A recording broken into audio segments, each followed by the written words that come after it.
What's up, everybody? This is Mind Your Money with MissBeHelpful, a show that highlights people and stories that will inspire you to get your money right. And we're kicking off a series talking to a lot of different Latinas about money for Latinx Heritage Month.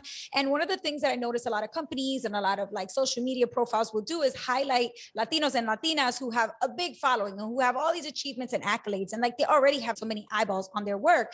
And I really wanted to make sure to think about back when I was getting started and how I really wanted people to pay attention to me and see some of the hard work that I was putting in. And so I started looking on Instagram for some of the creators that are starting out now. And I wanted to really elevate and lift up those voices of Latinas in the space, specifically talking about money, personal finance, wealth building, business. And so that is how I came across Maribel, who is known on Instagram as Our Wealth Matters. I'm so excited to have you on the show today. Welcome, Maribel. Thank you, Yaneli, for having me. And thank you for highlighting me on your podcast. Of course. I'm so happy to just be able to network every chance I get and meet new people, and especially when they're doing similar work. So I loved all of your Instagram stuff so far. And I would just want to learn more about what you're doing. Now, I know that you're a money coach, but let's rewind a little bit. Before you started coaching about money and helping people really figure out their financial plan, how did you get into personal finance? And tell us a little bit of an introduction about who you are. Yeah, so my name is Maribel Francisco, born and raised in California, from Purépecha descendants. My parents are both from Michoacán, Mexico. And I got started in the personal finance space just because I was interested in me, right? I was working in a company and I had originally not known how long I was going to stay there because I was working on my studies as well. And so after being there for a couple of years, I was like, I really got to get on it. And I knew a little bit about 401k, but I was like, I'm not really sure what's going on here or how to maximize it the most. So I went down a rabbit hole in YouTube and just like every question that I had, I opened up like new tabs. I had like 5 new questions for every video that I saw, and then just like went through everything and was like, came out the other end going like, okay, I understand this now. And wow. You know what? I feel like there's a lot of people that don't, and I'm going to be here for them to show them how to do it too. I do feel like everybody can start at least in that learning phase, like on their own with all the free stuff online. So, and I know a lot of people don't do it, but I really commend you for doing that because I do feel like it's nerve-wracking. Like when you start off, and especially if you have a big amount of debt or if you're in a financially stressful situation that you just don't know where to go, where to start, what to do. And the fact that you were like, you know what, I'm just going to pause everything and just figure it out myself right now. And that way I'm not confused anymore. Like I have answers to these questions. Like that's amazing. Yeah, exactly. Because even when I meet new people, you know, we're like in line waiting for Raging Waters was the latest one. And I made a friend of a friend. And so he's like, yeah, I'm changing my jobs. And, you know, we started talking. I was like 401k, Roth IRA, and like Roth and traditional. And he's like, hold up. Like I'm already lost. And I get it. I'm like, even just somebody trying to learn, they're like, what do I type in? You know, what do I put into the search bar to get the right results? You're right on the money with that one. Like people don't know what to ask. They don't know the questions. And that makes us feel like ashamed. And all this guilt and stuff kind of just like, it keeps us from learning more, which is the sad part because it keeps us away rather than bringing us closer to learning. I always like to start my podcast with just talking about like, you know, mentioning shame and guilt and all that, like just putting it all out there, being raw and real. Like for you, what was the worst financial mistake or the biggest money regret that you have, that if you can go back in time and never do that ever, what would it be for you? So as I mentioned earlier, I started a job. I didn't know how long I was going to stay there. And so I was thinking like, I don't know where I'm going with this. So I was like, okay, I'm not going to contribute to my 401k. And I had just taken out the money from my prior job's 401k because I didn't know what to do with it. Because they called me up and they're like, you need to do something with it. And I was like, what do I do with it? And they're like, well, you could roll it over into an IRA, wait 5 years, you can cash it out, you can do this. And I was like, I'm going to cash it out. I don't know what you're talking about, rollover and stuff. Like, I don't know. Yep. And I was thinking of going back to school full time. And I was like, voy a necesitar el dinero. So I moved over to my other job and I was like, I still don't exactly know what my plan is. So I was like, I'm not going to contribute to my 401k porque qué tal si en un mes or 2 meses, a couple months from now, I'm going to leave and I'm going to need that money for my tuition. So that's the mindset that I was in. Fast forward 2 years later, I'm still at that job. It's a great team. So I'm like, oh my gosh, I need to get on it. I need to start contributing to my 401k, pero no nomás quiero estar poniendo dinero así nomás. I need to know what I'm doing. Yes. And so that was it, like losing 2 years. And at first I was like, okay, so I didn't put money, right? But as I started learning more about personal finance, about the stock market, about compounding interest, I realized that I didn't just lose 2 years of contribution. I also lost 2 years of matching and 2 years of compounding interest. And that's where I was like, oh my gosh, like even if I thought I was going to leave my job within like, say, a month, I should have still contributed. That's right. I think a lot of people don't realize that 401k match is part of your salary package. It's part of your benefits package. Like if you think about it, if you're making $50,000 and you get a 5% match, you have to think of that as like, okay, I'm essentially, if I put in 5%, they're going to put in another 5%. So by just putting 5%, I'm actually putting 10% of my income into that account. But even with just 5%, it's giving me 10% total in there.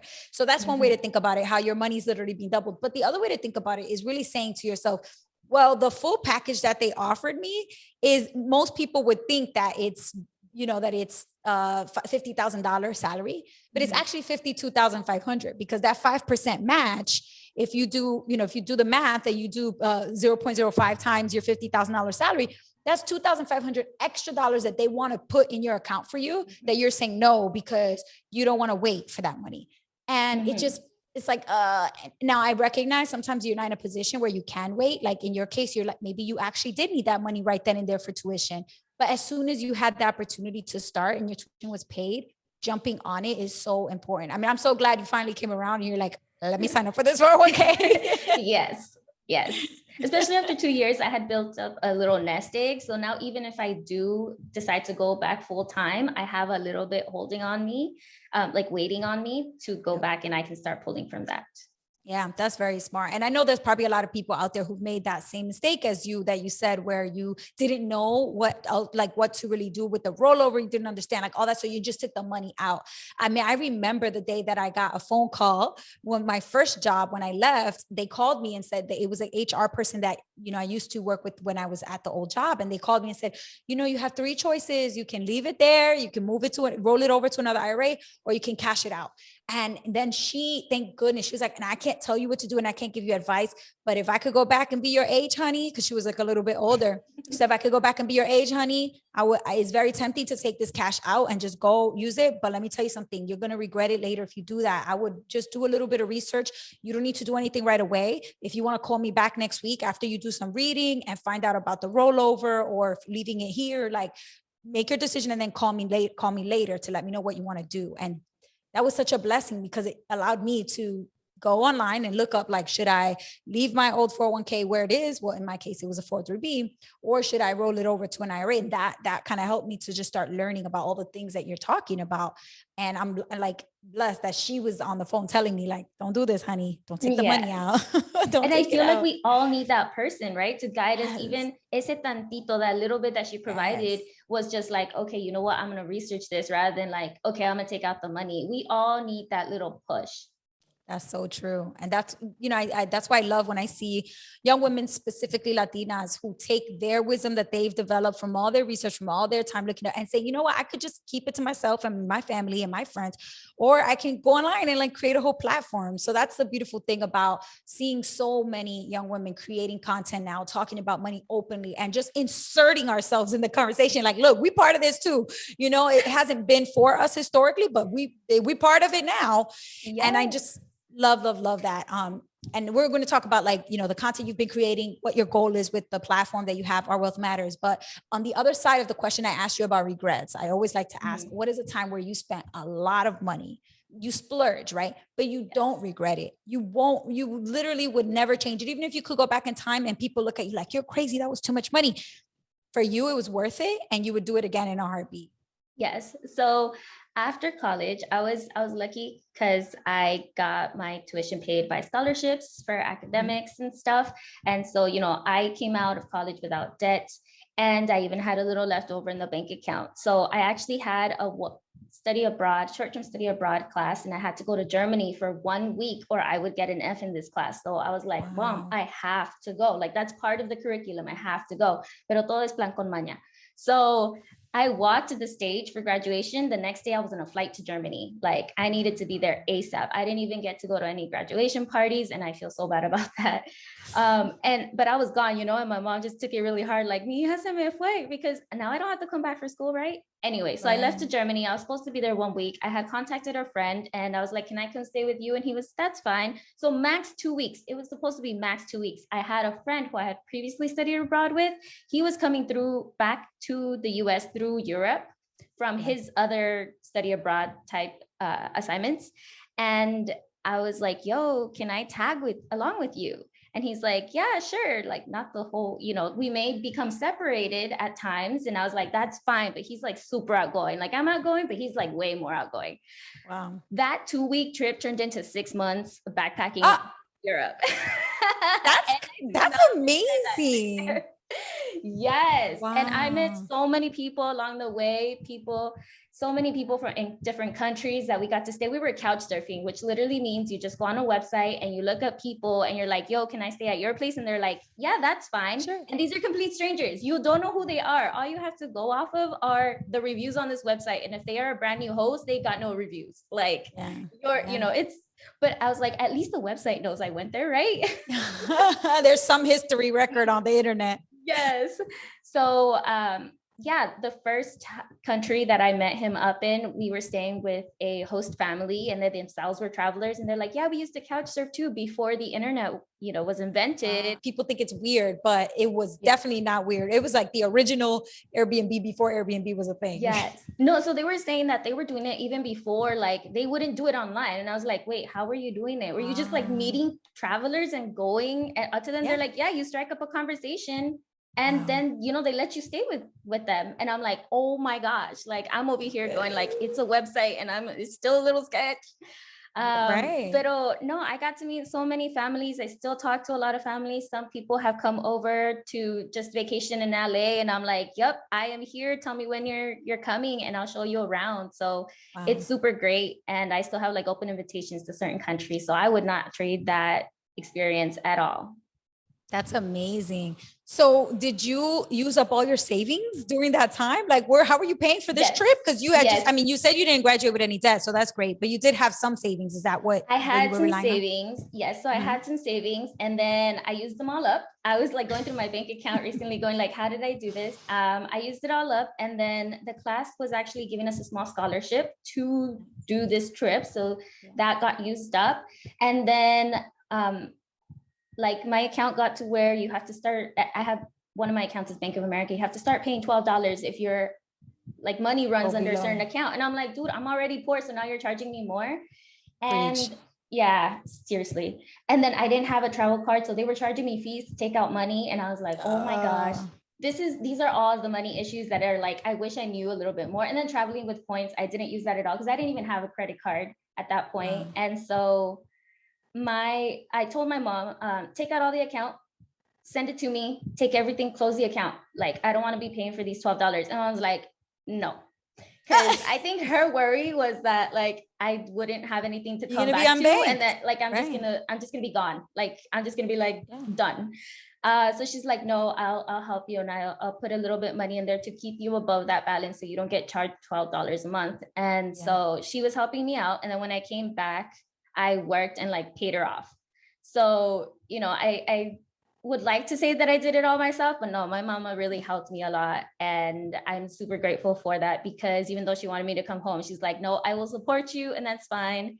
And I mean, I feel like that wasn't as bad because I had already left to study abroad to China one semester, like a year earlier. So she was like, especially Latino families, like, I'm still living at home. I feel like they're very tight knit. And so when one child goes away, they take it really tough. And so I was just thankful that she was like, no, we're not going to close your account. I'll put a little money in there and, just come home when, make sure there's enough money left to come home. Yes. And I'm so grateful because I've been working and like, if I didn't go and take that time off, I'm like super overachiever, right? Like trying to graduate with honors, made a student organization called the Society of Women in Business. And like, I was trying to complete all of these things in college that I was so burnt out by the time I graduated. So after that, I'm so thankful that I got to take this trip because if I went straight into work, I would just be so burnt out by now. I'd probably be like, I need to leave. You know, when somebody has kind of like that picture of palm trees sitting next to their desk, that would be me. Yep. Just waiting for the day to be out. And it's not like, yes, I still want to go on vacation. I want to travel. That's what I want to do in my retirement, my guilty pleasure, any chance I get. But it's not like, I'm not hating my job because I didn't get to travel, you know?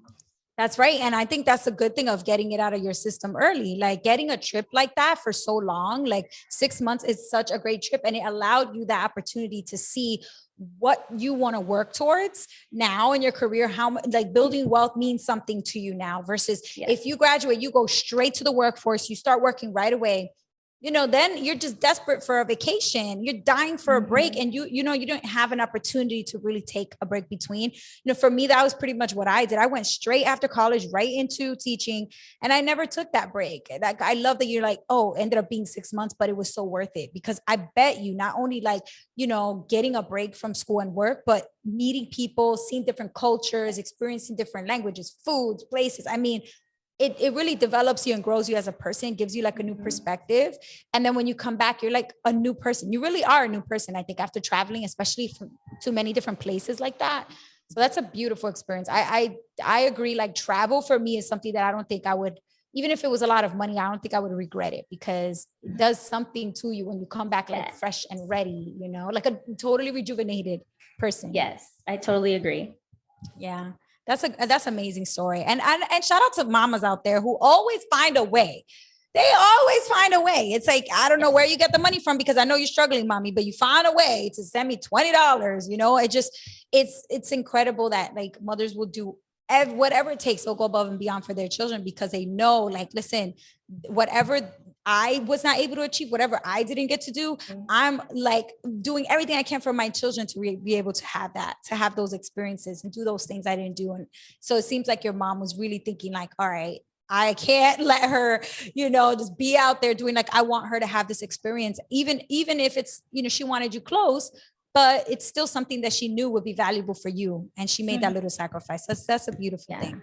And I think it's not, it was kind of strange, not super, porque ella all her life, even now she has a seasonal job, but all her life, even when she worked as a seamstress, summer comes around, my vacation from school would come around and she would just tell her bosses like, all right, I'm leaving to Mexico for 3 months. I'll see you in 3 months. And there was one time like a really big job that came in and she was like the star seamstress, right? That the boss was like, no, you can't leave. We have this job and it's due in a week. It's due next week. And she's like, well, I guess you'll have to turn it in.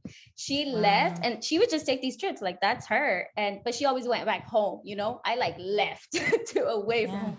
And she came back 3 months later and the boss, she's like, oh, hey, can I have my job back? And the boss is like, yes, that job that was here when you left, that's still here. Like all these people have not been able to finish it. You have your job back if you want it. And she's like, yeah, I'll start right now. Thanks for holding my position type of thing. Like she's boss. Well, you know what? When you have that kind of talent and that level of skill where you know that your value, like she sounds like she knew. She's like, look, I'm leaving whether you like it or not, because I know you need me more than I need you. And that is a blessing to be in that position. Cause then you really do have independence, full independence, you know, regardless if you do need the money there, you know that when you come back, they need you. Oh, that's like, amazing that she worked to become that good at sewing that they need her no matter what. Yeah. That's amazing. And I was like, mommy, what if they hadn't taken you back? And she's like, there was 4 or 5 other companies, like it's minimum wage paid job. Like there aren't people like, there are a lot of people needing jobs. There aren't a lot of people flocking. And I remember going to the fabricas with her. There's no AC. You get bathroom breaks contaditos. When phones started coming up before cell phones, you needed to ask permission to go take a phone call or go make a phone call. You couldn't do the tenían. It was, I don't know what I imagine a sweatshop to be, but I feel like that's American standards of it, you know, and some of them, they pay you cash, no con cheque necessarily. So you're not getting the benefits. That's right. She was like, there was 4 or 5 other fabricas I could have gone to that I know they would have hired me. Yeah, that's such a good point. The type of labor that immigrants are put through when they come here. I mean, factory jobs in and of themselves, it's like ridiculous.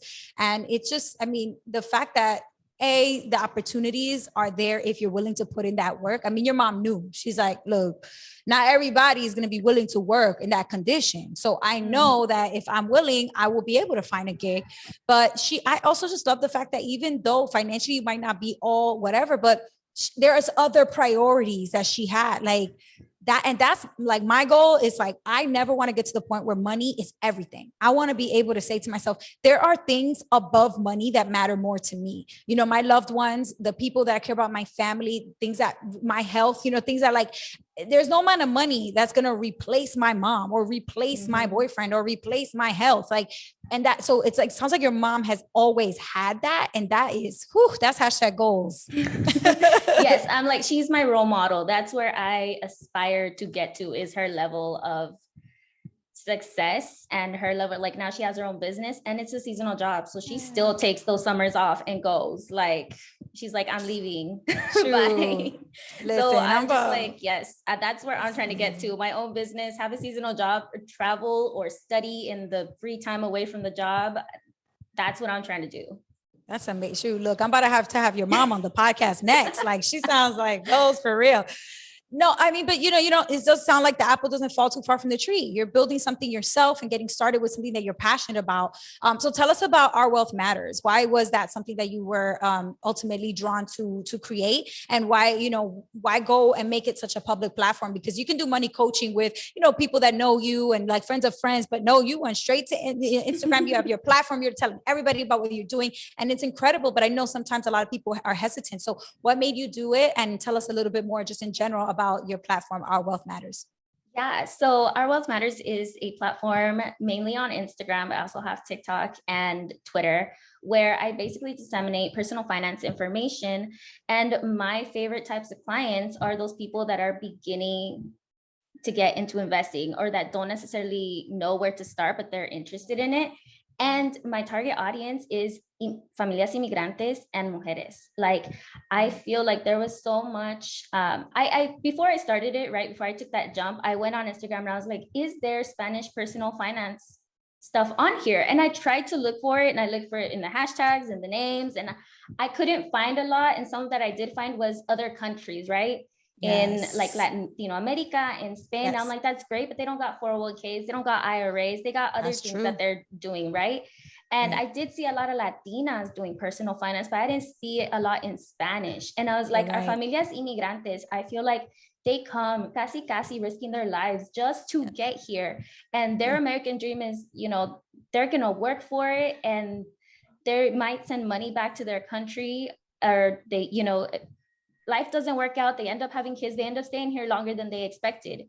And so they're working 2-3 jobs just to make ends meet, but they stop short of supercharging their money because they're not investing it, either because they don't know about it, or they don't trust it, or nobody's going like, yo, this is such a good deal in your 401k, 2 times your money, like instantly, because of the match. And then, compounding interest. And I feel like there's information out there, but a lot of it was not in Spanish, and like really quick bite size for immigrant families to just kind of disseminate and actually just find out about this information. So I was like, all right, I'm gonna do that. That's amazing. And you're absolutely right. I got to tell you, I mean, there's so many people that write to me, email me, DMs, everything, saying, do you have these videos in Spanish? And I was like, I am sorry, I don't, because my thing is, my parent, the way that I grew up, my Spanish is definitely not impeccable. My Spanish I always feel like a little self-conscious about my Spanish, and I don't really use it as much because my parents are the only people that, speak Spanish consistently to me. And even their Spanish, they grew up like in the campos of Dominican Republic. They didn't really learn to read and write properly in school and formally. So their Spanish is very, it's like a choppy kind of like, their own, like my dad, funny, my dad kind of, the other day I was talking to him about it, and he called it a Spanish patois. He called it like, it's barely, it's not like quote unquote proper Spanish, because they just heard it and spoke what they heard, oral kind of language. And for me, like imagine they passed that down to me. So mine is even more removed from proper Spanish. So I've always just been more self-conscious and I never really took that initiative, that call to action to create Spanish content. And to this day, I always get people asking me, do you know like where I can go to find this in Spanish to show my mom, to show my aunt, to show my primas, to show people like where can you send me? And I'm always looking. So when I found yours, and one of the things I really liked about your even the TikToks, because I see you post on as reels on Instagram, is that you'll see your reel in English, and then right after you post it in English, you post the exact same one in Spanish. And I'm like, I love that. Like imagine if all the content that all the Latinx creators were putting out, they immediately posted right away in Spanish after they posted in English, like how powerful that would be. And so anyway, I commend you for doing that because I know it's extra work. I know it takes so much time. I know it's like, you know, creating one video is like a lot. Imagine doing it again, two times every time you create something. So I definitely commend you. I'm like, hats off to you for that. And I think it's clear, like you had this motivation of your own story, learning for yourself, and then sharing it with other people.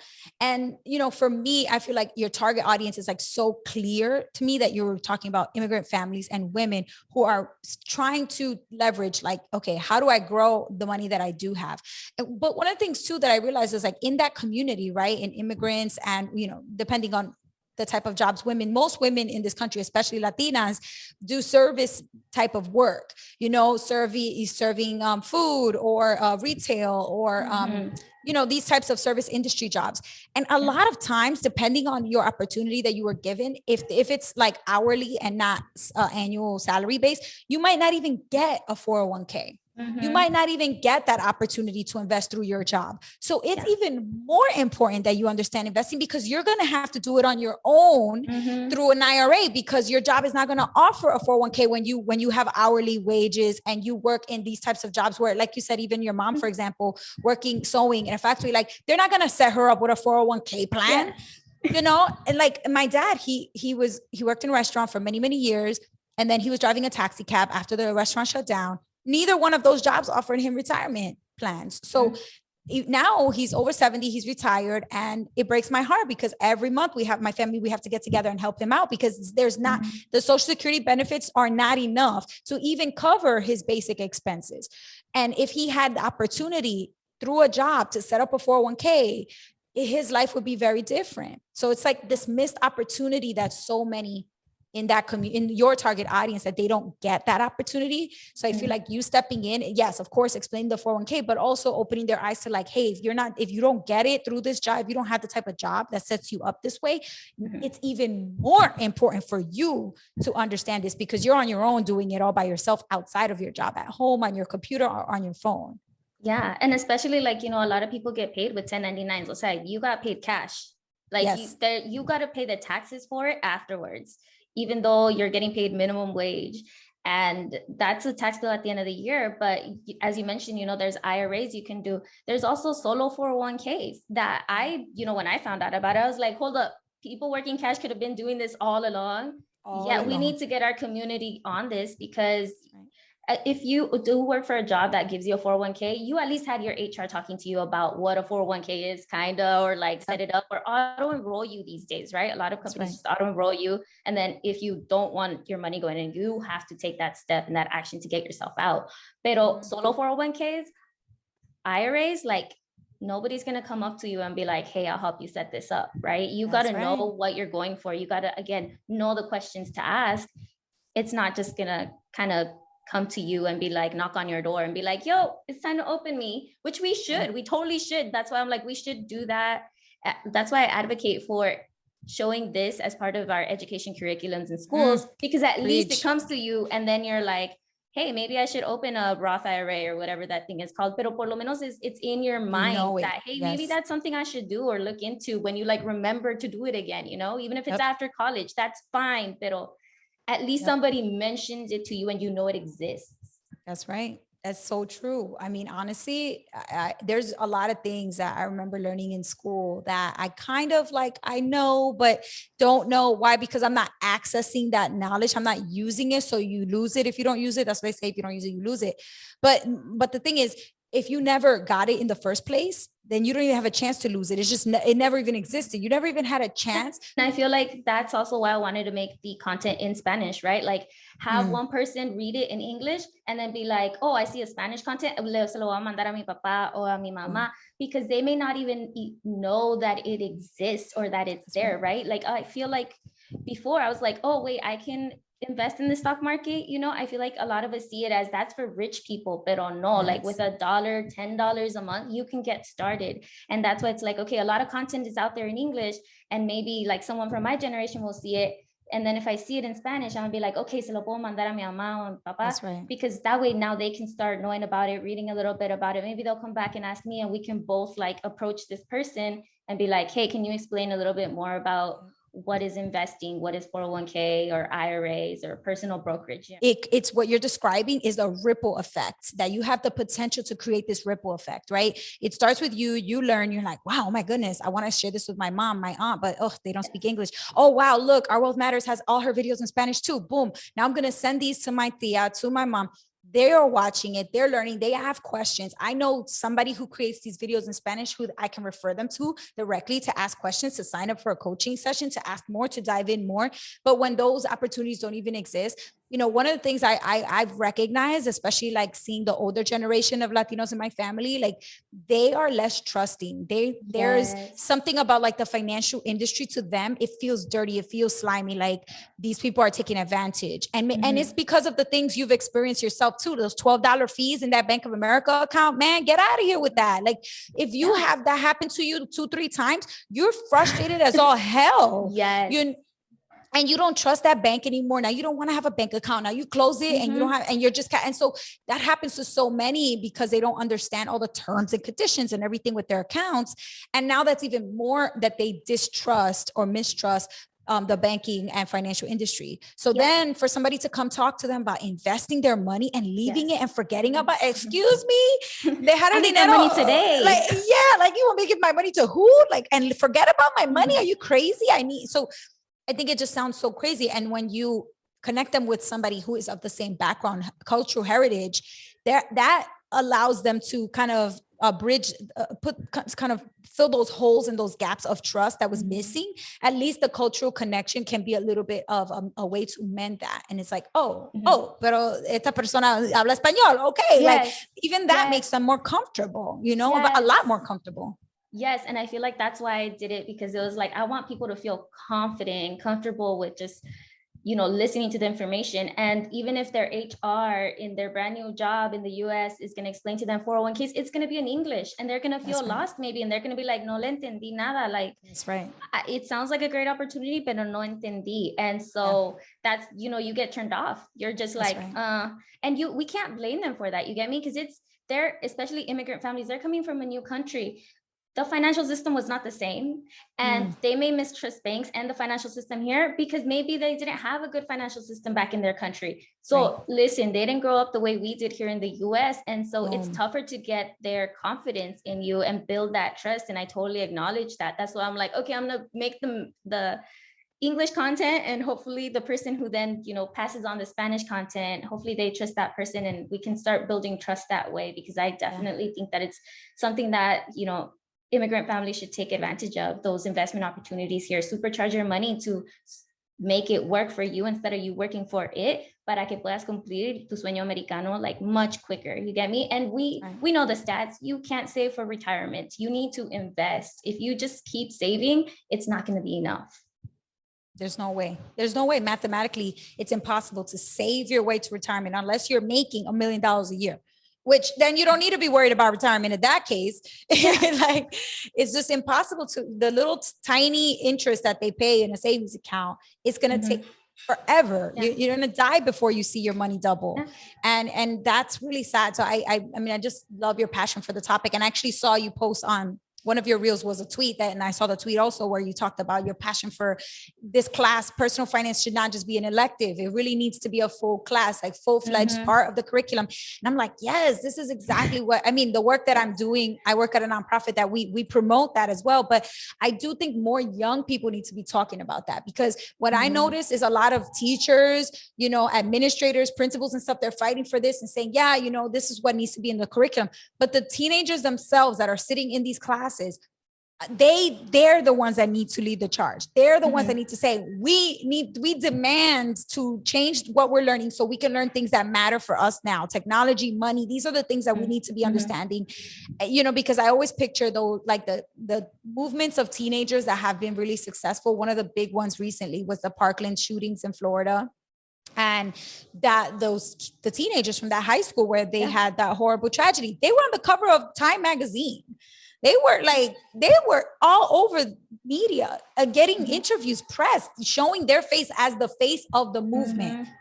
And that is what we need for financial education. We need young people to be the face of the movement, to say, ya, basta. We cannot keep having another generation that's making the same mistakes, repeating, not having this. Like, when is it going to stop? We have to be the ones to demand change now.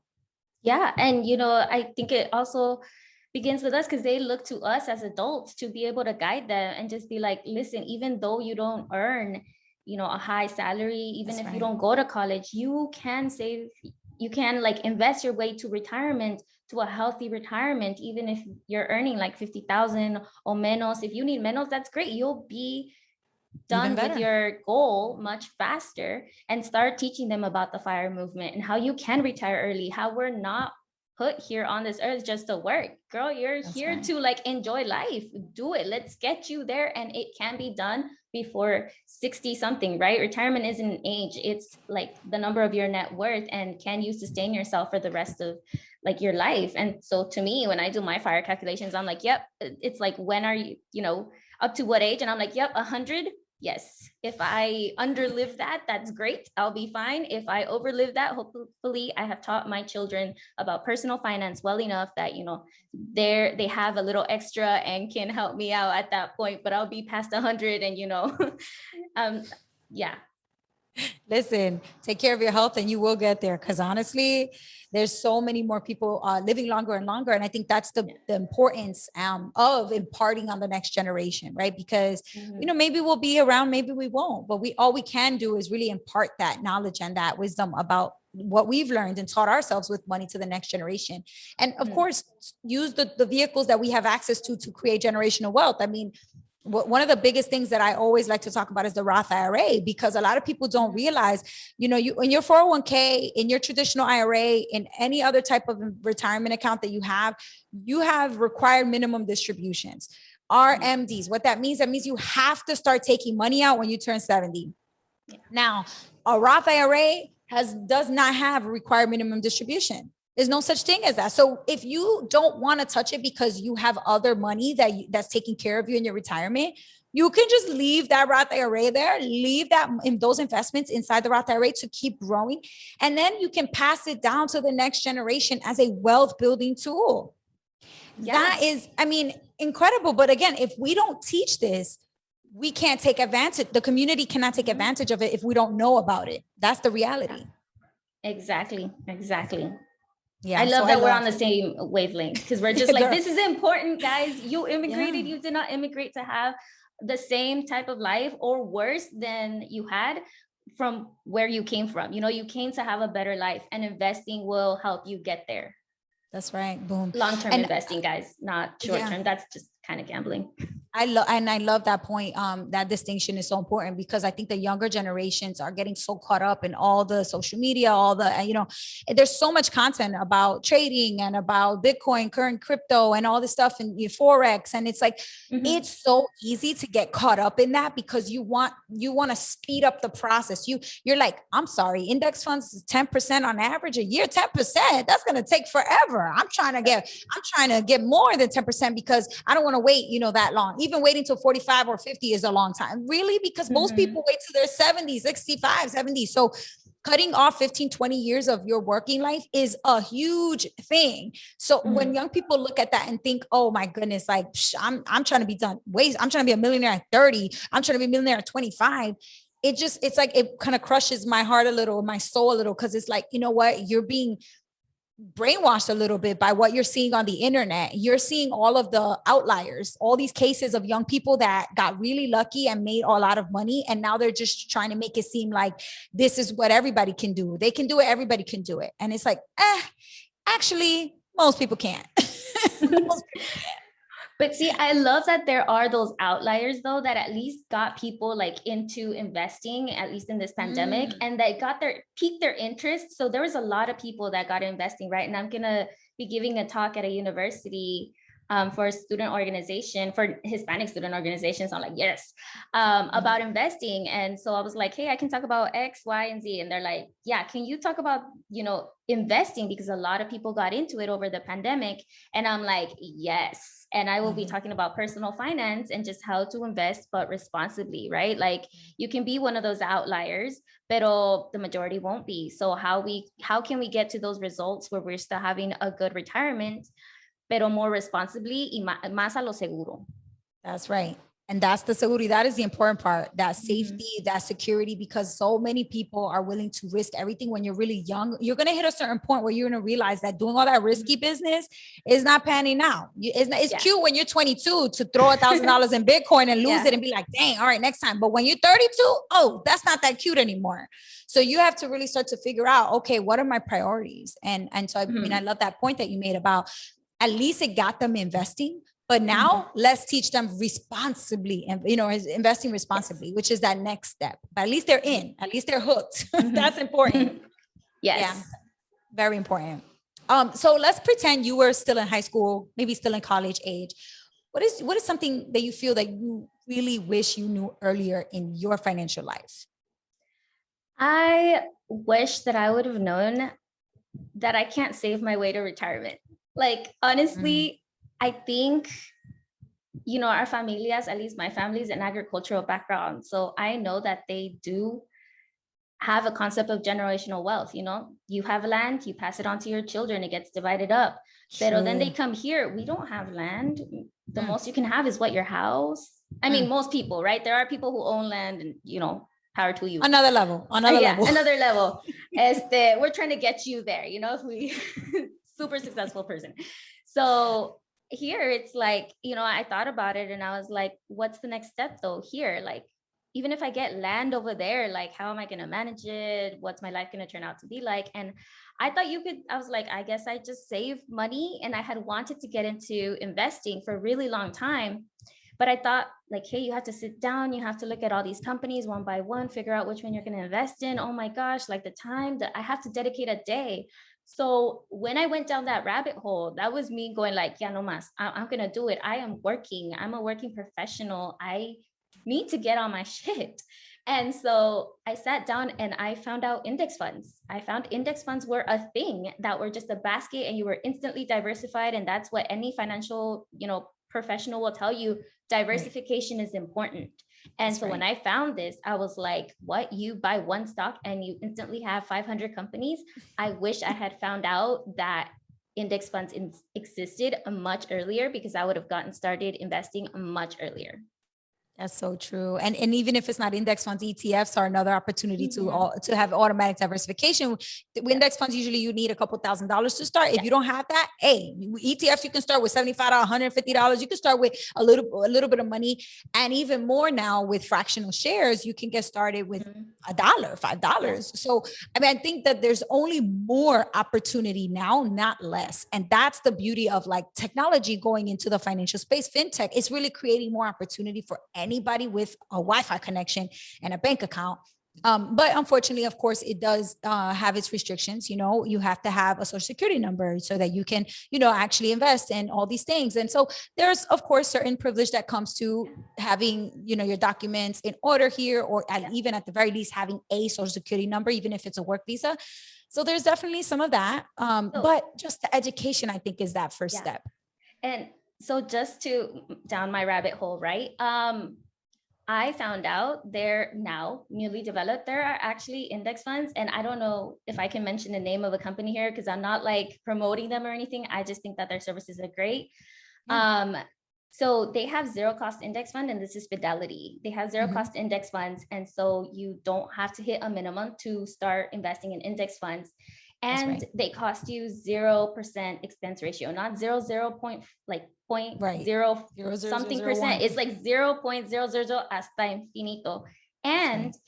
I was looking on their website. I actually found you can invest with an ITIN, which Oh, I that's was like, awesome. what? And I called them up, right? Because I was like, this may be outdated. And I looked up Vanguard too. And Vanguard was like, no, you need a social security. So That's right. I was like, those are the two that where I have my current funds. So those are the ones that I wanted to look more into. Yeah. So I called Fidelity up and I waited till I got someone on the phone, and I was like, hey, I read this on your website that I can invest with an ITIN.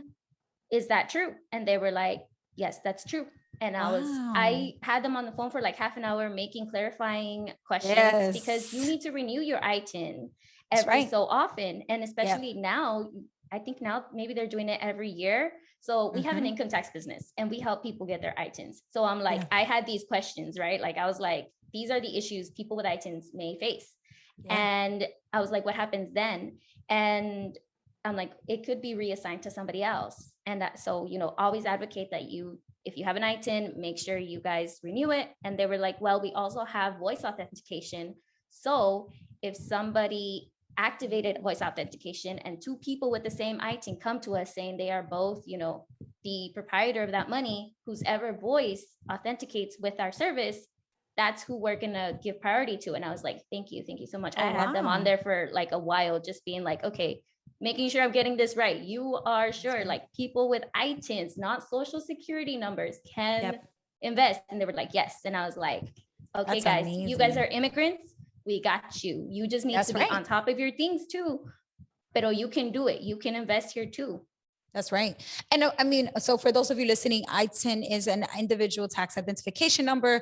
As long as you pay your taxes, when you file your taxes, you have to create that. You have to apply for that number as well, and it will automatically, be associated with you when you file your taxes. It's basically an opportunity for the IRS to see that, hey, even if you don't have a social security number that allows you to be linked to the IRS to do all the tax stuff, you are still handling your tax responsibility as a citizen would and should, even if you're not quite at citizenship yet, because you're doing it with an ITIN number. And so I just love the fact that you shared that, because I was not aware of that. And I think it's so important to share every opportunity and any opportunity where that's a possibility. A lot of people don't realize that you can actually open bank accounts with an ITIN number. And that's one thing where a lot of people go, oh, I don't have a bank account because I'm not, I don't have my social citizenship stuff ready. Yeah, I don't have it doesn't matter. You can, if as long as you do that. And of course, we are going to be realistic here and acknowledge that there's some challenges. You have to pay to set it up. It's free technically, right? But you have to do it manually on paper and all this stuff. And it's like, if you go to somebody to help you do it, and if you have questions, there's going to be a fee. And every registered agent that helps with creating that number, they all charge whatever they think is fair. So you might pay 200, you might pay 1,000, you might pay, it really varies. So of course there are there's money, there's some other challenges involved with it, but getting over those hurdles and getting that access to that number can open so many more opportunities. So just knowing that there is a path is amazing. And again, we're talking about this idea that as time goes on, more access becomes, everything becomes more accessible, more available, not less. So it's important to, for us to disseminate this information and let people know, listen, it doesn't matter. You can still do it. Now what's the first step? Okay, what do we need to do to get you an ITIN number? Let's get that going. Once we do that, then, okay, what do we need to do to set up the brokerage account, right? It step by step, little by little, but knowing there is a pathway, that's the key. Yeah. And that's why I was like, okay, I'm not just going to stick to posting on Instagram. I'm going to also offer coaching, because there are some people that are a little lost. They're going like, I'm interested, pero no le entiendo a todas las palabras. Yep. And they just need someone to hold their hand. And I'm like, dude, I will hold your hand. I got That's you. Amazing. So I'm just so happy that your platform is specifically targeting immigrants and women, because that's my mom. And that's, and that's so many other people like her that, without our mentorship and guidance, they just wouldn't be able to figure it out. And they wouldn't maybe not feel motivated and inspired to go through to the end to do the process that they need to do to get access to all these things. They just wouldn't do it. At the end of the show, I always like to wrap up with a dollar bill, money motto or money mantra, whatever you want to call it, money message. But basically, I'm going to take your beautiful face and I'm going to take George Washington's face and just move him over a little bit, move him over just a little bit. And you'll be on the dollar bill with a money mantra or money message that you want to share. So, and the idea is like every time people use money to transact, like what is this thing that they should be remembering? What is this message that they should not forget about money so that they can really be their best, put their best foot forward when it comes to their financial decisions and, all the habits and behaviors that they have around their money. So what would your money mantra be? It would be porque lo valemos, because we're worth it. I love that. Girl, you sound like the L'Oreal commercial, because you're worth it. Maybe subconsciously that's where I got it from, but we are, right? And that ties into like my whole, because we are worth it. Because that also just ties into how our wealth matters kind of got formed, right? Because matters is like, if you translate it, it's like nuestro dinero cuenta, but also matters can also translate into like a subject matter. And like, so I don't know how to exactly translate that, but it's kind of like, it's like the discussions around money. I hate when I like lose a word basically, but it has like a double meaning where it's like, your money matters, but we're also going to talk about money matters and the subjects around money. Yeah, I love that. The pun, the double entendre, but also it is really a call to action for you to say, you have to believe that you matter. You have to believe that you are worth it, because if you don't believe that to start, that step one, you're not even taking step one. So how are you going to get to step 2 and 3 and step 4 and step 5? Step 1 is just, I am worth this. I deserve access. I deserve opportunity, all the things that the American dream encompasses, and everybody has their own version of it. But whatever it is for you, you have to believe you deserve it, because if you don't, you can't even go on to the next step. That's the first thing, is that mental block. So I really do like that. It's not just inspirational. It's actually a call to action. Like this needs to be your mantra, your, what is it called? Like when you have affirmation, this needs to be your affirmation, and then you can move forward to the next step. Yeah, that's why on my platform, I call all my followers queens and kings, reinas y reyes, speak in the making, because it's like afterwards, like once you understand all this, you're going to reign over your wealth empire, because you're going to have everything set up, and then you're going to be a king, you're going to be a queen. You are going to be so confident and knowing that you're doing those money moves to set yourself up right. And that's like on my posts, I'm always like, queens, kings in the making, like this is what we got to know.